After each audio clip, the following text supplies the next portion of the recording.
What's up, YouTube? We are back with another video, and today we got the drift car on the lift. I'm about to start tearing it down. We are actually going to do an oil pan upgrade. I'm going to replace the factory stamped steel oil pan with an aftermarket aluminum combo. It's an aluminum upper with a SR20 style lower pan that allows me to run a baffled pan to control oil slosh on track. So hopefully the old KA here won't lose oil pressure. I haven't yet, but I'm trying to prevent that to maybe make this thing last, one more season of getting beat on. So we'll walk over here. Here we have the Xcessive cast aluminum oil pan. Pretty nice unit here. It's got a threaded hole there for my turbo drain, and let's see, it comes with bolts. It comes with a plug if you're not turbo.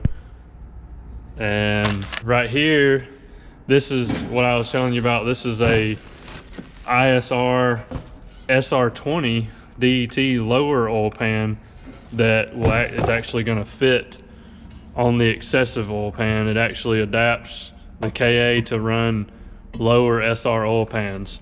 So now this has baffles in here that I can run. It actually is supposed to help with oil slosh because it actually stops, and then it'll come through these little trap doors. And it also will add an extra quart of oil to my capacity. So I am hoping that with these two things on here and this lower oil pan, it will help any starvation issues and help my oil temps to stay down a little bit. I know this is aluminum, so maybe it will dissipate heat more. This is not, but we will see how they work. Back over to the car, I'm actually going to just go ahead and remove the engine and trans together. I know you don't have to do that to do the oil pan setup in this car. You can just lower the subframe under it, but instead of doing all that, when I built this car, I went ahead and cut the radiator support on both sides and nut inserted and bolted it in. So it's super easy to take it out. I just take the front bumper and core support off and literally just, slide it straight out the front. And there's a couple other things I want to look at anyways, like the turbo lines that are super hard to get to when it's in the car. I'm probably going to end up redoing those or just checking them at least to make sure they're still intact and good to go, not leaking or anything. So I'm going to probably set up a little time-lapse video here, and you're going to see me take this out in record time. So enjoy.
Y'all see how fast I took that thing out? Fastest engine removal ever. So, got the engine out. Transmission is off. Got the engine hanging. Oh, show y'all something very interesting. I don't know if you can see it in the camera, but this turbo has a ton of up and down play. You can actually push it to the housing and it'll stop turning. So, long story short, I've ordered a new turbo, so we will hopefully be getting that soon. And I don't think I'm gonna put the engine back in until I get that, maybe the next week or so. Anyways, back to the oil pan. We are now gonna pop this oil pan off, take this turbo drain AN fitting off, and then we've got a bunch of 10mm bolts that we're gonna pop off. So we're gonna do that now.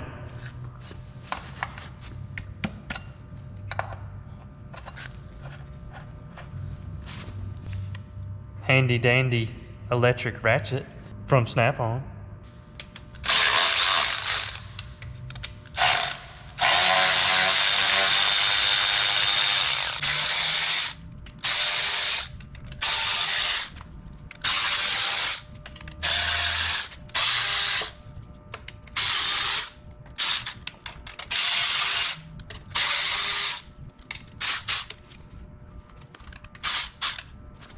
All right, we got all the bolts out. Now we're gonna take a flathead and a hammer and just go around the edge. I've got all but 2 bolts out, so it'll hold it so it won't fall when it pops.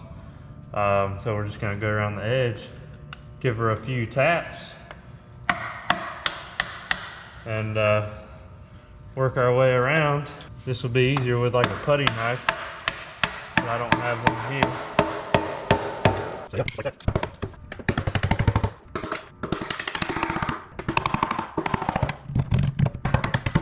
You will usually hear it when the silicone lets go and it'll come right off.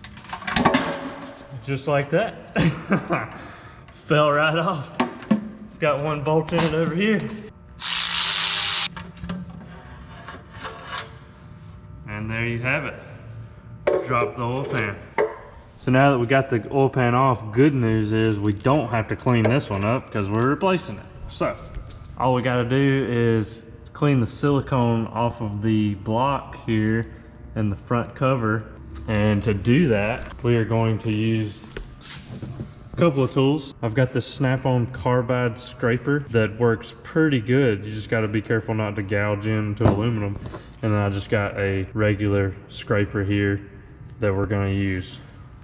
All you're going to do is scrape it off like so.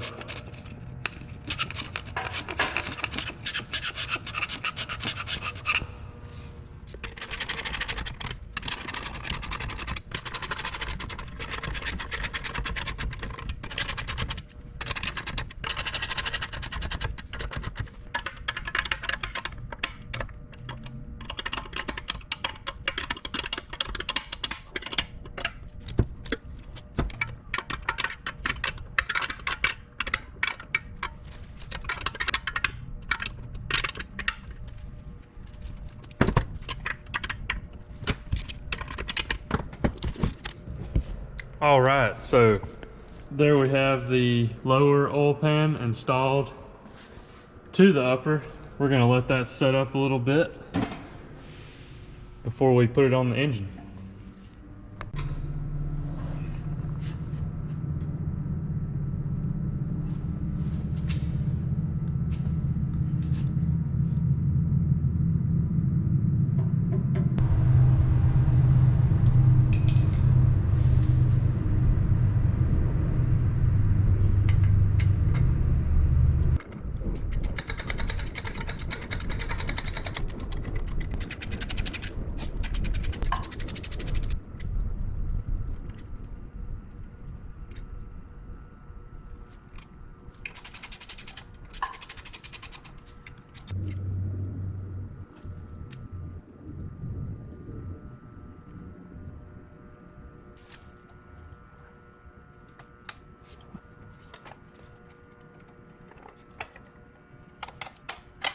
All right, oil pans are installed. Looking pretty good. I've got to shorten this AN line right here. It did move it back a little bit, and I also have to get a fitting to go in here. And I'll show you if you come around here. I went ahead and put a plug right here for this hole. That's if you want to use like a temp sensor or something like that. I've already got one in my oil lines that are going to my filter. Also got a magnetic drain plug there. All right, guys, that'll be all for this video. Hopefully next time we will have a new turbo, and we'll be putting that on along with gaskets and everything that goes along with that. After I get that on, I'll be putting the transmission back on and putting this baby back in the car and getting her ready to go for the next drift event. So, hope you enjoyed today's video. Hit that like button if you liked it. Subscribe for more videos. Thanks for watching. See y'all next time.